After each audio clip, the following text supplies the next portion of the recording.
I now give the floor to the representative of the United States. Thank you, Mr. President, and I thank my British colleagues for calling this important meeting. We're here today to discuss the use of a chemical weapon by one council member in the territory of another council member. Let me make one thing clear from the very beginning. The United States stands in absolute solidarity with Great Britain. The United States believes that Russia is responsible for the attack on 2 people in the United Kingdom using a military-grade nerve agent. Dozens of civilians and first responders were also exposed. Police officer Nick Bailey was the first to arrive on the scene and remains hospitalized in serious condition. Our thoughts and prayers go out to the victims of this atrocious crime. No 2 nations enjoy a stronger bond than that of the United States and the United Kingdom. Ours is truly a special relationship. When our friends in Great Britain face a challenge, the United States will always be there for them. Always. Alone, Russia's crime is worthy of this Council's action. But this is not an isolated incident. The assassination attempt in Salisbury is part of an alarming increase in the use of chemical weapons.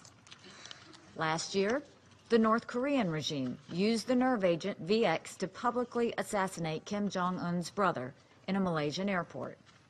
In Syria, the Assad regime continues to kill its own people with chemical weapons years after this Council passed Resolution 2118 to remove the threat from Syria's chemical weapons program.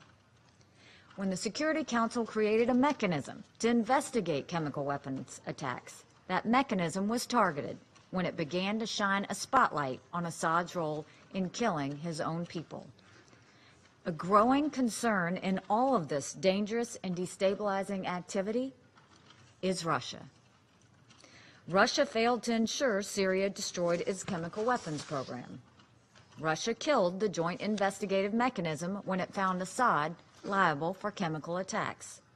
Russia used its veto to shield Assad 5 times last year. It has also provided cover for Syria in The Hague at the Organization for the Prohibition of Chemical Weapons. The Russians complained recently that we criticize them too much. If the Russian government stopped using chemical weapons to assassinate its enemies, and if the Russian government stopped helping its Syrian ally to use chemical weapons to kill Syrian children, and if Russia cooperated with the Organization for the Prohibition of Chemical Weapons by turning over all information related to this nerve agent, we would stop talking about them. We take no pleasure in having to constantly criticize Russia, but we need Russia to stop giving us so many reasons to do so. Russia must fully cooperate with the UK's investigation and come clean about its own chemical weapons program. Russia is a permanent member of the Security Council.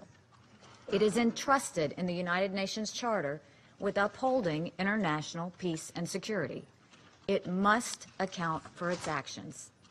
If we don't take immediate concrete measures to address this now, Salisbury will not be the last place we see chemical weapons used. They could be used here in New York or in cities or of any country that sits on this Council. This is a defining moment. Time and time again, member states say they oppose the use of chemical weapons under any circumstance. Now one member stands accused of using chemical weapons on the sovereign soil of another member. The credibility of this Council will not survive if we fail to hold Russia accountable. Thank you. I thank the representative of the United States for her statement.